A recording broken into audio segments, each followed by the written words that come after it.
Graduates across the nation, this is Lady Gaga. 2 weeks ago, I recorded a very different commencement speech to help celebrate the wonderful accomplishment that is your graduation. My speech at that time reflected and referenced the shared experience of the COVID-19 global pandemic that has devastated the world this year, and how important it is to be a force of kindness in the world as you take the next step forward in your promising lives. My speech was recorded before the murder of George Floyd and the subsequent activist movement protesting police brutality and systemic racism in this country. While my original commencement speech may not be directly relevant to what this country needs most right now, I wish to tell you today that although there is much to be sad about, there is also much to be celebrated.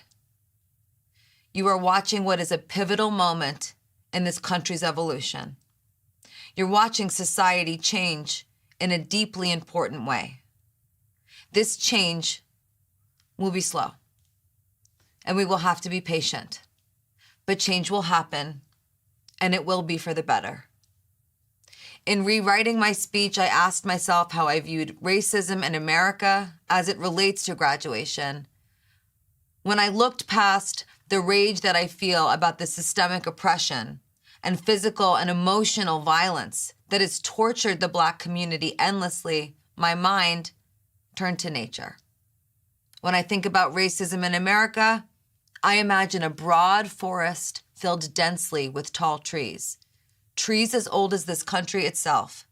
Trees that were planted with racist seeds. Trees that grew prejudiced branches and oppressive leaves and mangled roots that buried and entrenched themselves deep within the soil, forming a web so well developed and so entangled that pushes back when we try to look clearly at how it really works. This forest is where we live. It's who we are. It's the morals and value system that we as a society have upheld and emboldened for centuries. I make this analog between racism and nature in this country because it's as pervasive and as real as nature. It is some part of everything the light touches. But in this moment, all of us are being invited to challenge that system and think about how to affect real change. I believe in my heart that the people who are going to make this change happen are listening to me speak right now. I know this is true because it's you who are the seeds of the future. You are the seeds that will grow into a new and different forest that is far more beautiful and loving than the one we live in today.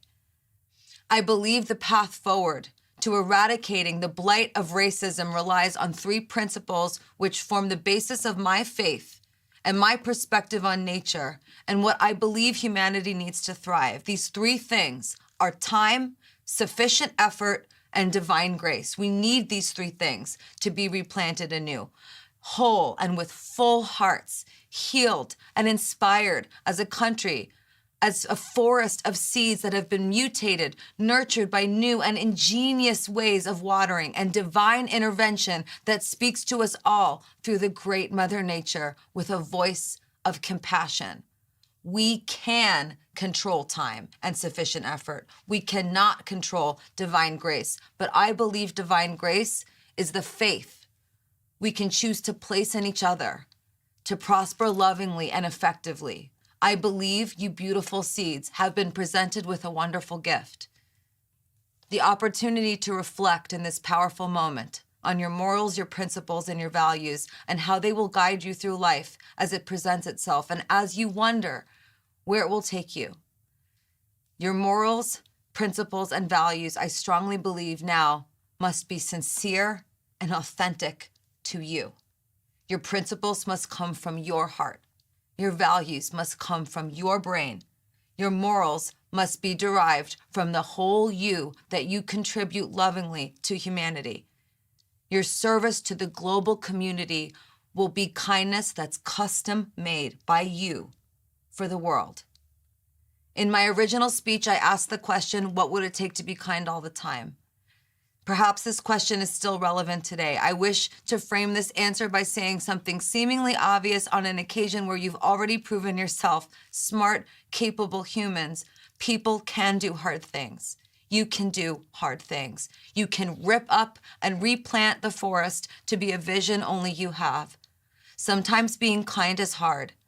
I'm sure you could think of a few unkind classmates, friends, family members, strangers, people, teachers from your school, or even times that you've acted unkindly.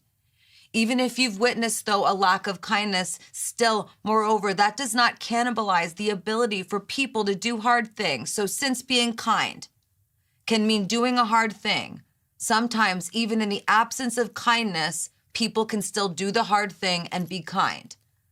I encourage you to be kind. I do this to set the example I wish to with the tremendous privilege I have in giving you this commencement speech today. When I include that bit about kindness, that's me making sure during this moment between us that I am equipped with my morals, values, and principles for a very important topic. What do we do now? My answer of kindness is simple, but it's mine. Because right now, more than usual, we're trying to talk to each other. Let's talk. But just as you did in your classrooms almost every day, let's also listen. If we don't listen, we don't learn. Congratulations to the class of 2020. I can't wait to see your forest.